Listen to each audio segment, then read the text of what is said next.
get here. Back in and begins to say like you did before. Make it drink, make it bleed, make it really stop. The next song, it was also a single. I'm gonna be saying that a lot here. I believe this was the second single released on October 28th of 91. The Unforgiven. This follows another trend that we've seen. Track fours. Ride the Lightning, Fade to Black, Master of Puppets, Welcome Home Sanitarium, Justice for All 1, Black Album, The Unforgiven, where it's like a quasi semi ballad, but it's still heavy. You know, that fourth batter position, ready to hit that fucking home run. Exactly.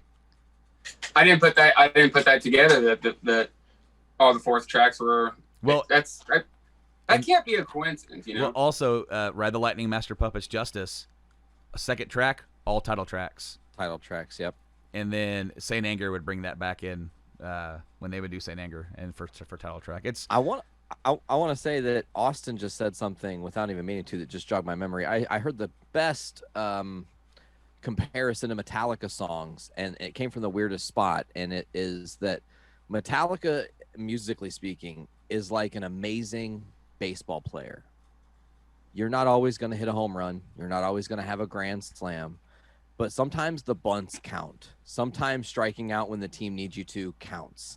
And they've found a way to constantly do that within their music somehow and make everything, even if it's not the greatest ever, it counts. Yeah. They always seem to have a really good balance. Mm-hmm. Like if you've got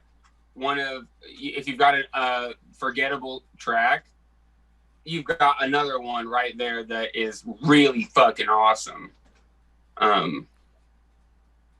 At least through these first couple albums. So. The Unforgiven has writing tracks from James, Lars, and Kirk for The Unforgiven. With this one, since they had done sort of the track 4 ballad-ish, it was Lars's suggestion that they flip it where the verses are heavy and the chorus is soft. And let me just say that for me, as I said, first time I ever listened to this, when I went to this song, I was like, whoa, okay, now we're going to slow it down a little bit.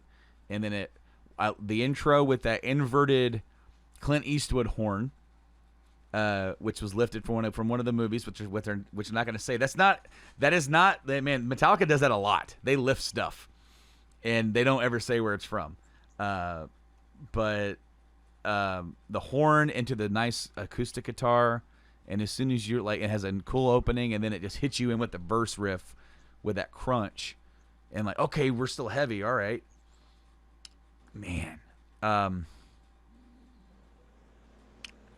If there was a way, and this is just my opinion, I'm instantly, this is spoiler right here because we're not into rank yet, but if there was a way to give this song an 11, like in Spinal Tap, I would, because I think this song, we've already said it with Sandman, and even as somewhat with Sad But True, where it's like quintessential Metallica, and then I even said it way back on Justice when we talked about 1. It's like that's a really good showcase song of everything they can do: melody, penmanship with lyrics, composition within the different build-ups.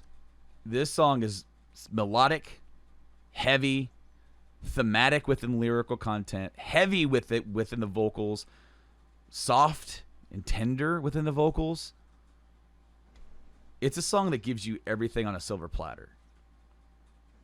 Dick, what do you got? All of that. No, it's Is that what you wrote? Whatever Brando said. I don't. Okay. Everything you said. Copy Brando's notes. I actually didn't write any notes for the big songs of this album. I only wrote notes for the songs that are lesser known, I guess. Unforgettables. Yes.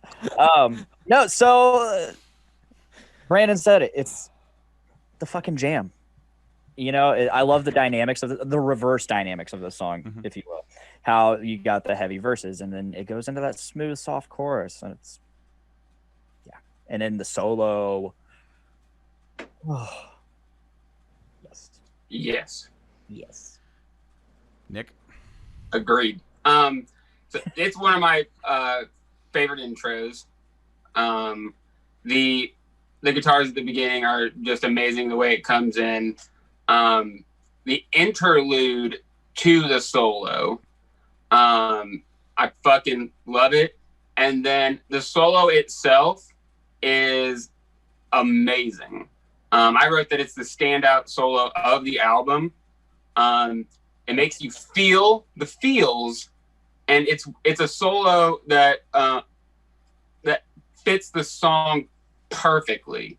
It's kind of a somber song, and when he hits that solo, I feel like he really puts you there perfectly. And my last note was just the lyrical content was just on point.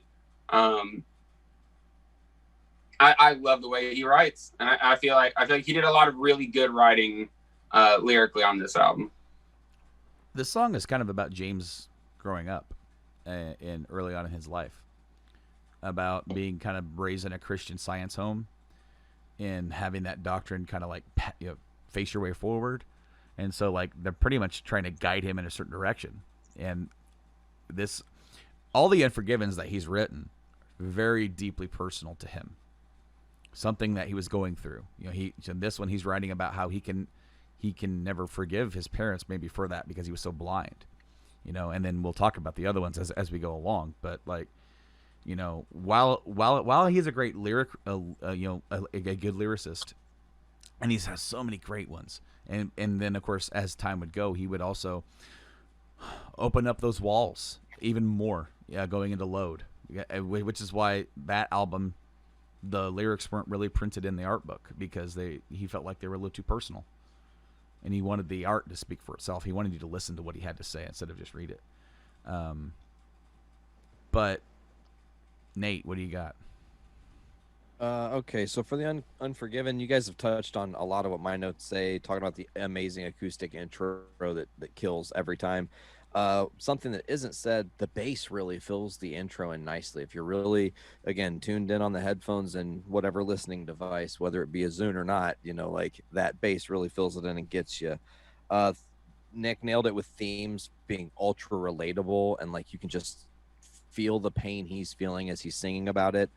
That's one thing I really want to touch on is this is the first time in Metallica's entire history James has stripped the gruff from his voice in parts of this song, and you're hearing him beautifully sing melodically with intent, where he's following, you know, a little bit of probably his vocal lessons and going, oh, I can do this to take it to the next level and not hurt my voice all in the same swoop. And that it really, again, shines how amazing he is musically speaking. Bob Rock worked with him tirelessly on this song and a few others on this album, take by take. Try this, do this, go lower, not that, no, here, miss the key, there, you know, try it again. You didn't quite get that God sound, that Hetfield God tone that you have. You know, he kept guiding him through one after another. And while James is in there pacing back and forth, just doing vocals all day, trying to nail it, the hard work is in the pudding here, for sure. Definitely. The acoustic interlude, like Nick said, is it's like, you know, when you're on the like an amazing roller coaster and the first part of the roller coaster really sets you up for how much fun you're about to have. Mm-hmm. This interlude does that. It really puts you in the place to feel.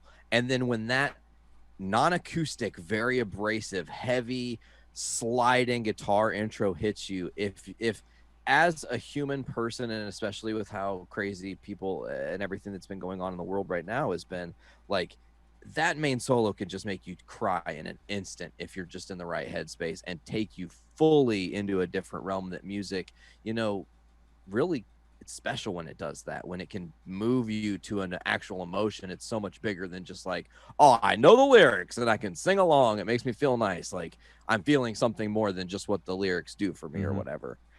This song has harmonic perfection. And that is something that we don't touch a lot on their entire discography. But this is one of the shining moments where everything that is serving the song serves it flawlessly. And that's all my notes say. Austin, you got anything to say on this one? It's one of those songs that I remember being younger, looking past it, but as I one of the things that brought me back to it made me realize, oh shit, this is great. I remember the debut of the music video for it and watching that and it just getting blown away and going, what? And then seeing, oh, it's a Black Album, going, wait, I have that. And putting it back in and just going, what was I sleeping on right here? He was there in front of you the whole time. Yeah. Yeah. Because my favorite song is actually later on in the album, initially from this album. But this actually turned into, it was like this one and then this next one. Not the next one on the list, but later on in the album, it's like my two top tracks from this. Like, I'd go ahead and run into my rank. I'd rank this at a solid 10. All right. Solid perfection. Solid. So, Boom. Nick, is that your rank too, or do you have a different one? I gave it 8.25. 8.25. Dick, what do you got for me? 10. 10. Nate? 10. 10. This album's a lot of 10s from me. I already said 11, but I can't. Not by our own rules. One out of like we're not giving zeros because zeros means a complete lack of effort. I mean, like a 0 would be like if you just like if This they song just doesn't exist. if they just left the track blank. Lars farting on his snare drum. Spoiler. There is a song on this album that I'm gonna somewhat shit on. Okay. I'm like, what the fuck is going on here? And I don't get anywhere near 0, but I've never given something such a low ranking. I'm like, guys, what the fuck is going on here? Be fun if you guys can guess what it is. I'm not gonna tell you now. We're gonna wait till we get there. We can Sure, wait. I have a guess. I think I know what it is, but I'll wait. Yeah, we'll All right. wait. Be a surprise.